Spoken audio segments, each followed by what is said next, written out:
বর্তমানে মার্কেট যেভাবে ক্রাশ করলো এবং সূচক যেভাবে নিম্নগামী হচ্ছে, সাধারণ বিনিয়োগকারীদের জন্য ঢাকা স্টক এক্সচেঞ্জ একটি আতঙ্কের বাজারে পরিণত হলো। এখন একটি বেসিক কোশ্চেন হলো, বাংলাদেশের অর্থনৈতিক অবস্থা কি এতটাই ভয়াবহ যেভাবে মার্কেট ফ্রি ফল করছে? গত 2 সপ্তাহ ধরে মার্কেটে অস্বাভাবিক আচরণ লক্ষ্য করা যাচ্ছে এবং ধারণা করা হচ্ছে একটি অসাধু চক্র মার্কেটকে কারসাজির মাধ্যমে ফ্রি ফল করাচ্ছে। আজ আমরা মার্কেটের কিছু গুরুত্বপূর্ণ দিক তুলে ধরব। বন্ধুরা, আলোচনাটি শেষ পর্যন্ত শুনতে থাকুন। আলোচনাটি শুরুতেই সবাইকে রিকোয়েস্ট করব, ডিসক্লেমার অংশটি আপনারা ভালো করে পড়ে নেবেন। পুঁজিবাজার ঝুঁকিপূর্ণ। আপনার কোনো পার্সোনাল বাই এবং সেলের কারণে আপনি যদি ক্ষতিগ্রস্ত হয়ে থাকেন, সে দায় স্টক অবজার্ভার বহন করবে না। প্রথমত যদি আজকের দিনের ক্যান্ডেলটিকে আমরা অ্যাসেস করি, আজকের দিনের শুরুতে প্রায় 30 পয়েন্টের মতো প্লাস হয়েছিল। সূচক প্রায় 5,991 পয়েন্ট পর্যন্ত হিট করেছিল এবং এই পয়েন্ট থেকে ডাউন হতে হতে দিনের শেষ ভাগে 5,885 পয়েন্ট পর্যন্ত প্রায় নেমে আসে এবং দিন শেষে কিছুটা রিজেক্ট হয়ে 5,898 পয়েন্টে ক্লোজ হলো। যদিও দিন শেষে মার্কেট 69 পয়েন্টের মতো মাইনাস ছিল, কিন্তু ডাউনওয়ার্ড মোমেন্টাম ছিল 100 পয়েন্টেরও বেশি। আজকের মার্কেট টার্নওভার ছিল প্রায় 486 ক্রোর, অর্থাৎ স্মল ভলিউমে সিগনিফিক্যান্ট সেল প্রেশার না থাকা সত্ত্বেও বড় ধরনের একটি পতন হলো আজ। আর গত 2 সপ্তাহ ধরে মার্কেট যেভাবে ফ্রি ফল করছে, তাতে মনে হচ্ছে ইনস্টিটিউশনাল কোনো সাপোর্ট এই মার্কেটে নেই। ইউজুয়ালি স্মল ভলিউমে এত বড় ধরনের পতনকে আমরা মার্কেট ডিসক্রিপেন্সি হিসেবে ট্রিট করছি, অথবা সহজ বাংলা ভাষায় আমরা এটাকে কারসাজি বলতে পারি। কেননা বাংলাদেশের অর্থনীতিতে এমন কোনো ভয়াবহ পরিস্থিতি এখনও সৃষ্টি হয়নি যে মার্কেট ফ্রি ফল করবে এভাবে। এ ধরনের একটি সিচুয়েশন রাইজ করেছিল কোভিডের সময় এবং রাশিয়া এবং ইউক্রেনের যুদ্ধ মধ্য দিয়ে একটা আনসার্টেনিটি এবং গ্লোবাল যখন একটা ক্রাইসিস সৃষ্টি হয়, তখন এ ধরনের সিচুয়েশন মেনে নেওয়া যায়। কিন্তু বর্তমানে যেখানে ওয়ার্ল্ড ওয়াইড সব কিছুই নর্মালাইজ হয়ে গেছে এবং ভালো ভালো যে ক্যাপিটাল মার্কেটগুলো ভালো পারফর্ম করছে, এর মধ্যে বাংলাদেশের ক্যাপিটাল মার্কেট এভাবে ফ্রি ফল করা, এটা কোনোভাবেই এটাকে স্বাভাবিক আচরণ বলে আমরা মেনে নিতে পারি না।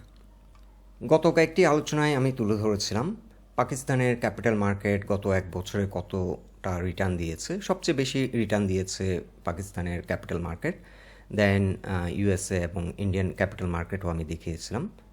আমরা যদি আবারও একটু রিভিউ করি, পাকিস্তানের ক্যাপিটাল মার্কেট গত 1 বছরে 55%-এরও বেশি রিটার্ন দিয়েছে এবং গত 6 মাসে 41%-এরও কিছুটা বেশি রিটার্ন দিয়েছে। ইন্ডিয়ান ক্যাপিটাল মার্কেট আমরা যদি দেখি, সেন্সেক্স গত 1 বছরে রিটার্ন দিয়েছে 25% এবং গত 6 মাসে রিটার্ন ছিল প্রায় 8.5%। এছাড়া আমেরিকান ক্যাপিটাল মার্কেটে যদি আমরা S&P 500 ইন্ডেক্স যদি আমরা দেখি, এটির রিটার্ন ছিল গত 1 বছরে 30%-এরও কিছুটা বেশি এবং গত 6 মাসে 16%-এর মতো রিটার্ন ছিল। আর আমাদের মার্কেটের গত 1 বছরের রিটার্ন প্রায় 5% নেগেটিভ, 5%-এর মতো নেগেটিভ এবং গত 6 মাসে 6.5%-এর মতো নেগেটিভ। আর এটিকে আমরা কোনো অবস্থায় একটা স্বাভাবিক মার্কেট হিসেবে ট্রিট করব না। এখন বিভিন্ন বিশ্লেষক বিভিন্ন ডাইমেনশন থেকে অ্যানালাইসিস করেন তারা অর্থনীতি এবং পুঁজিবাজারকে।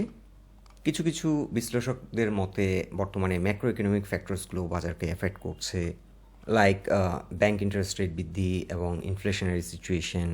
কিন্তু যেভাবেই আমরা বিশ্লেষণ করি না কেন, কিছু খারাপ নিউজের পাশাপাশি কিন্তু ভালো নিউজও আছে। যেমন আমাদের রিজার্ভ কিন্তু অনেকটা স্টেবল হয়েছে, এক্সপোর্ট বৃদ্ধি পাচ্ছে এবং গত 7-10 দিন আগে একটি নিউজ দেখেছি যে তেলের প্রাইস কিছুটা কমবে।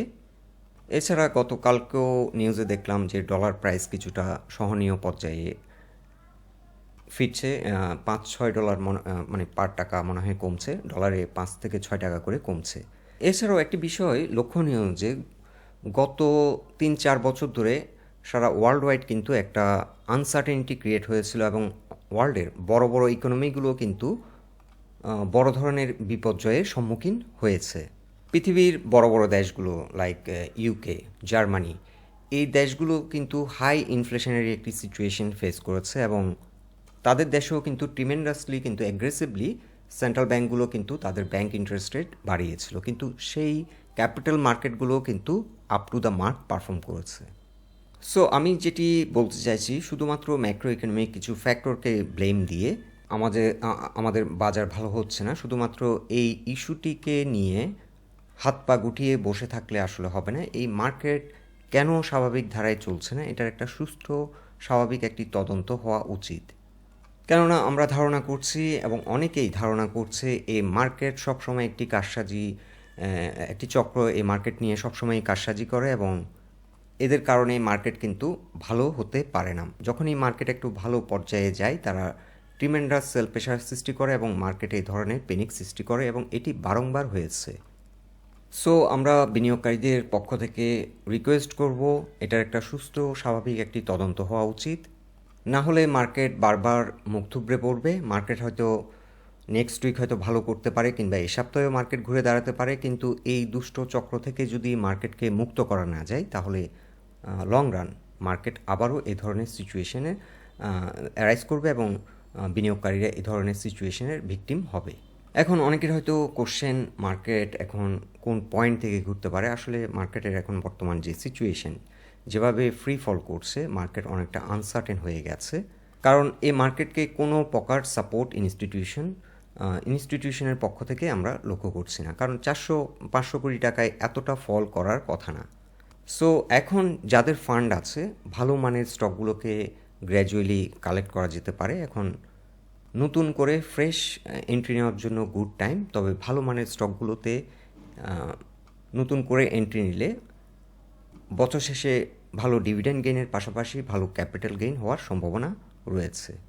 আমাদের পোর্টফোলিওতে এখন আমরা কোনো স্টকই বাই সেল করছি না, কারণ বর্তমান যে মার্কেট সিচুয়েশন, এই মার্কেটে কিন্তু ট্রেডিং কোনো অপরচুনিটি খুব একটা পাওয়া যাবে না। কারণ মার্কেট যদি up to the mark like 1200 কোটি টাকা যদি ট্রেড না হয় ডেইলি, তাহলে ট্রেডিং করা খুবই ডিফিকাল্ট এবং ট্রেড করতে গেলে এই মার্কেটে আরও লুজ করার সম্ভাবনা আছে।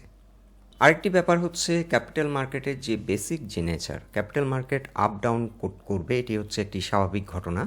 যারা ক্যাপিটাল মার্কেটে বিজনেস করেন, তারা এই পেইনটা কিন্তু নেওয়ার মন মানসিকতা রাখতে হবে। আমরা ইউএস মার্কেটেও কাজ করি এবং ইউএস মার্কেটে বর্তমানে বাংলাদেশ মার্কেটে যে ফলটা হচ্ছে, আমেরিকান মার্কেটের সাথে যদি আমরা কম্পেয়ার করি, কিছুই না। কারণ আমরা যেখানে অপশন ট্রেড করি, অপশন ট্রেডিংয়ের ক্ষেত্রে 1 ঘন্টা ব্যবধানেও কিন্তু পোর্টফোলিওর অবস্থান 20% থেকে 30% ডাউন হয়ে যেতে পারে, আবার আপও হয়ে যেতে পারে। সো এর চেয়ে অনেক বেশি হাই ভোলাটাইল মার্কেটে আমরা ট্রেড করি।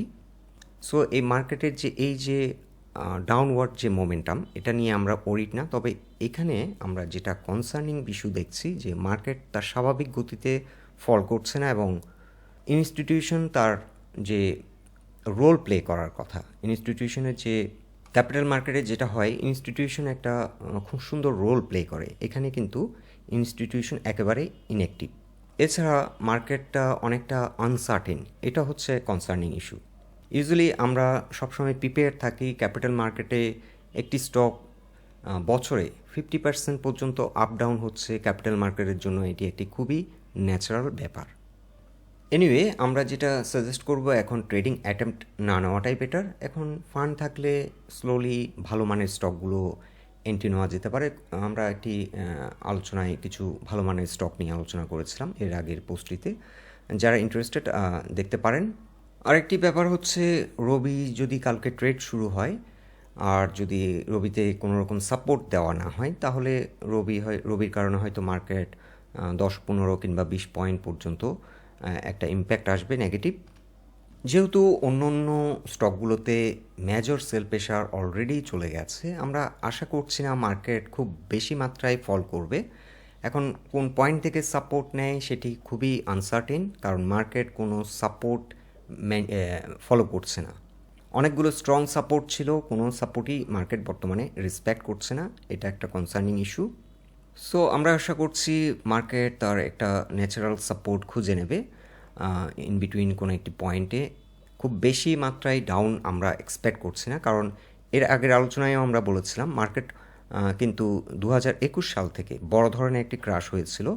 অলরেডি 1400 পয়েন্টের মতো মার্কেট ডাউন হয়েছিল এবং এরপরও রিসেন্টলি আমরা লক্ষ্য করছি রিসেন্ট হাই থেকে প্রায় 570 পয়েন্ট পর্যন্ত ডাউন হলো।